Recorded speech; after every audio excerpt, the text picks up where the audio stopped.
You are listening to 600 Second Saga. Today's feature is The Alchemist by Equanimous Rex. They say he's an alchemist, Frederick drawled from behind his worn playing cards. He clutched them in both hands, elbows propped atop the table.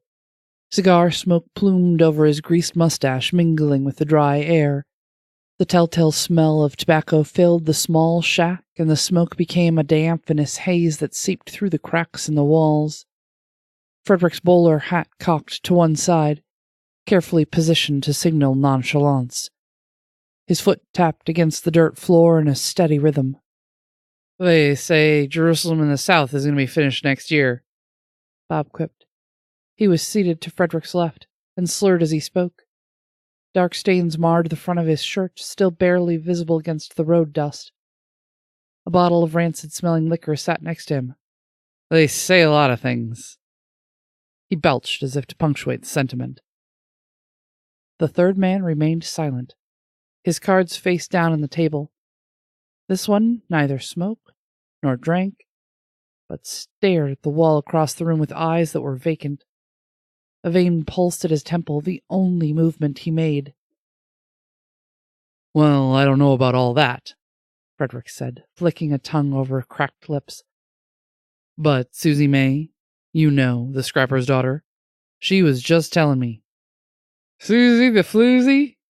Bob interrupted with a grin. He was about to say more when Frederick folded his cards into one hand and brought his free palm down against the table surface with a bang. Bob flinched. The table wobbled. The rusty nails holding it together protested audibly. The silent man did not react. You shut up about that right now. I'm not fooling, Frederick warned, pointing a finger, and Bob sighed in response. The three men sat, unspeaking. No cards were played. A moth bounced off of a glowing lantern suspended from the ceiling, in a maddened, ignorant dance with death. The collisions made soft pattering noises. Anyway, Frederick continued, breaking the hush. She told me he showed up to town last week, face all wrapped up like some kind of leper, asking around about gold. Obsessed with finding a goldsmith, Susie said. I heard he was 7 feet tall and carried a big stick, Bob offered, his eyes twinkling. You're a gossip, Bob Randall, if I ever knew one, Frederick replied. Bob scowled, and then his face broke into a wide grin revealing numerous gold teeth set beside rotting natural ones. The two of them burst suddenly into uproarious laughter. Are you two gonna play your hands or not? Frederick asked, around the cigar locked between his teeth, wiping a tear away from one eye with a finger. Bob opened his mouth to reply when the third man spoke up. Bob froze. I heard he's the last of an undying line, the third man said, his voice barely above a whisper.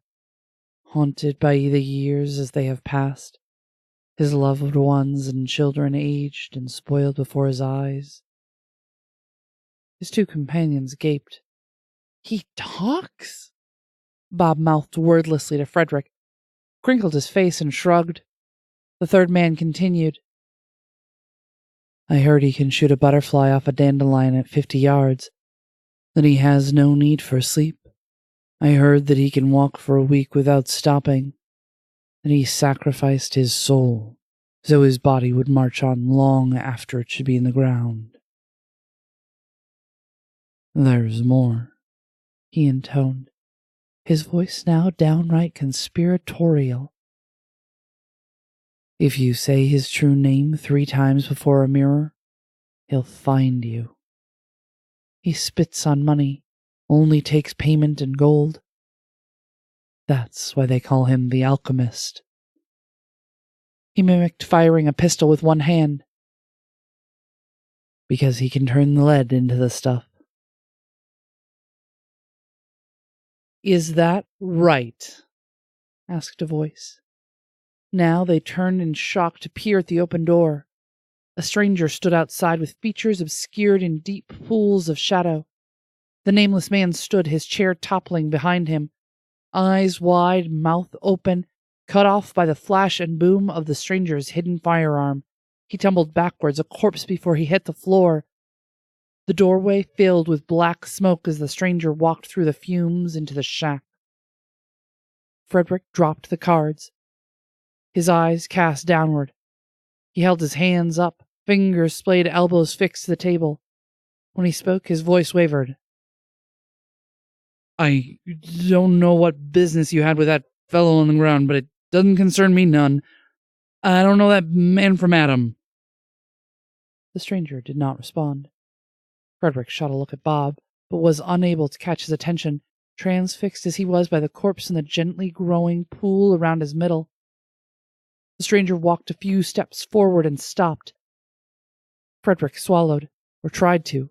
His mouth had gone conspicuously dry. Frederick cleared his throat and looked up at the murderer. Eyes down, the stranger said. You'll thank me later if you do as I say. His voice was tinny and edged, as though filtered through a rusty can. The words slithered through strips of cloth, wound loosely around his head, hiding his face. The two seated men did as they were told, and heard the heavy clomping of boots as the stranger walked toward the corpse. Frederick could tell that the stranger was rifling through the dead man's possessions, and shot a peek despite his fear. Frederick witnessed the stranger pull from the corpse's coat a foot-long metallic cylinder bearing deep and intricate carvings. The lantern hanging above shone over the cylinder's surface, casting a yellow sheen. It was unmistakably gold. The stranger turned suddenly, eyes aflame with electronic fire. Twin viridian orbs hung in the gloom. Frederick yelped and squeezed his eyes shut, prayers upon his lips. He waited for retribution. Instead, the stranger turned and walked out of the shack into the desert. There was work to be done. This was The Alchemist by Equanimous Rex. He is a writer, podcaster, and esotericist. He is the creator of The Witch Doctor serial fiction podcast, which is a part of the Fallen Cycle mythos, a collaborative transmedia universe. Additionally, he writes non-fiction articles for the websites Disinformation and Modern Mythology. You can find him on Facebook or Twitter. Check our show notes for links. Music is provided by Mads. Learn more about 600 Saga, our authors, how to submit your flash fiction, and how to support the podcast in the show notes. This has been Mariah Avix and 600 Saga.